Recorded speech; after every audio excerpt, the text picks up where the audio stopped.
When did Sam Calcutta make his decision to not play tomorrow night? Clearly yesterday we talked about for Sam, he's obviously not in the headspace that he probably feels like he'd need to be in, and he's made that decision, which I think shows a bit of maturity. So it was his call, it wasn't anyone else's call? Yeah, no, Sam's decision was based around what he thought was best for us as a football team. As a club, are you frustrated that this investigation has gone on for as long as it has? No, I'm not, no. Are you concerned about Sam's welfare at the moment? Is there a concern about how he's travelling? No.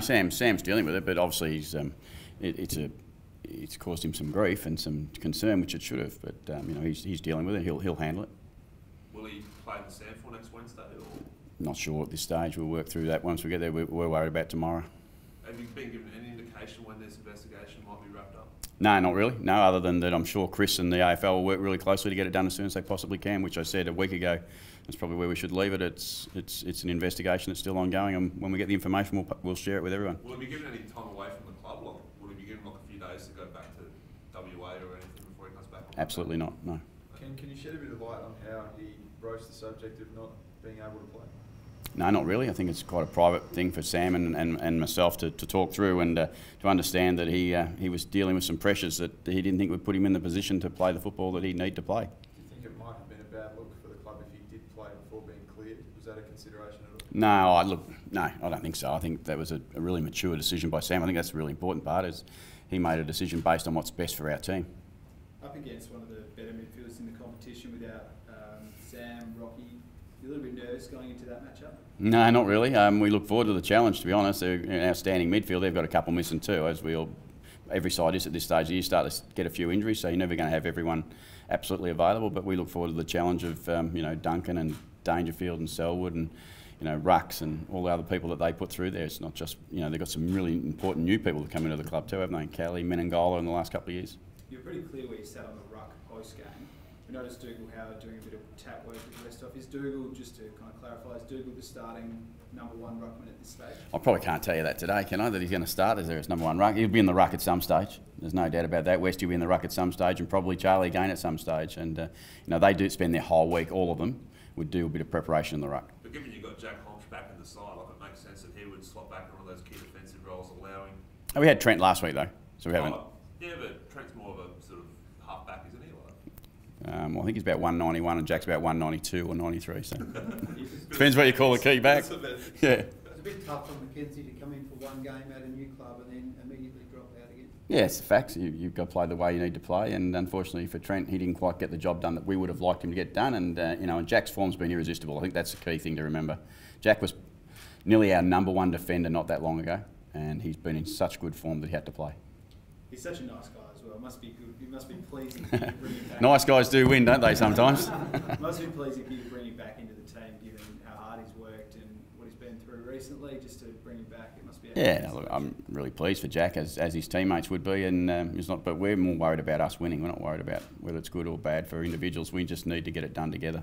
And Jake Need as well, been in good enough form to warrant selection. Tell us a bit about what he brings. Yeah, no, his form's been, again, like Jack, the form in the SANFL has been really strong for us as a club. We're really lucky. I mean, we've got really fit players down there playing good football, so we need to reward them. And now, our form over the last couple of weeks has been a little off, not a long way off, but a little off. And where do you stand on using Dougal in the ruck, like Lee touched on before, in terms of creating a hole down back and having to fill that hole and the ruck hole? Is there merit to the argument you just leave Dougal down back so you only have to fill the ruck hole, so to speak? You've still got to fill the ruck hole though. We need a ruckman, so. One hole rather than two holes. Well, that's what we did last week. We brought Trent in, and we obviously brought Jack in again this week. So we've got some coverage in our back half that we think is the area of the ground that we've perhaps got more support in than we have in some of the others. So we're very mindful of that when we make those decisions. And what about your forwards? I mean, Charlie be keen to get on the end of a few. No Harry Taylor, no Henderson. Yeah, I don't think that'll matter too much. There's some good players there. Stewart's in good form. College Asman in there, good players down there. Blickarbs, they've played it, so it won't matter. You've got to play well to get your results, and as I said, as a team, we just got to get it done together. Todd Marshall good to go? Yeah, he trained out there today, so he seems like he's going to be okay. So again, with everyone, you always make sure the very last minute in that situation, but we expect Todd will be okay. You played a bit of Darcy Byrne-Jones across half forward last week. Like, what is he chance to do that again tomorrow? What do you sort of make of that? It's not our preference. Yeah. It's not our preference. We weren't going that great last week at any point, so we were looking to try and spice things up a little bit. And Darcy, we know, is fiercely competitive in any area of the ground he plays. We talked about him spending a little bit of time in the midfield at some point too, but at this stage we prefer him at half-back. Are you prepared to put on a heavy tag if one of those two stars get away from you a little bit? Yeah, I think the short answer would be yes. You know, you don't want to leave anyone do too much damage to if you can possibly avoid it, but then we're hopeful that we can cause them equally as many challenges the other way, and that's for our midfielders to go against them and try and get on top early. And that's a crucial battle probably, if we can get on top early in the midfield. Both teams know that. I mean, both teams generate a lot of their opportunities from stoppage. You're spoiled for choice in the midfield these days? Sorry? You're a bit spoiled for choice in your midfield these days? Yeah, we've got a few options. That's a good thing to be, but we're still not, you know, I'd like us to be spoiled for choice and be in really good form. We're not in really good form yet.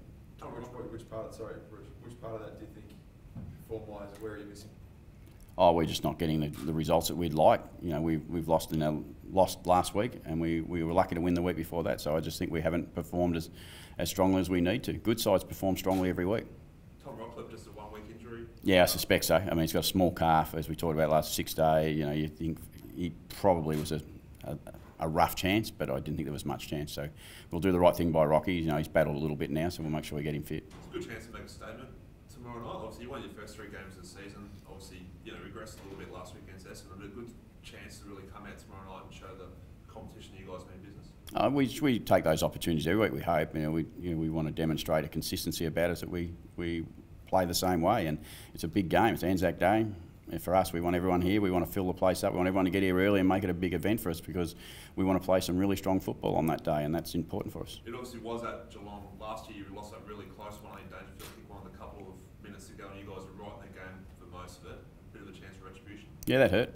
Yeah, no doubt that hurt. That was a big result.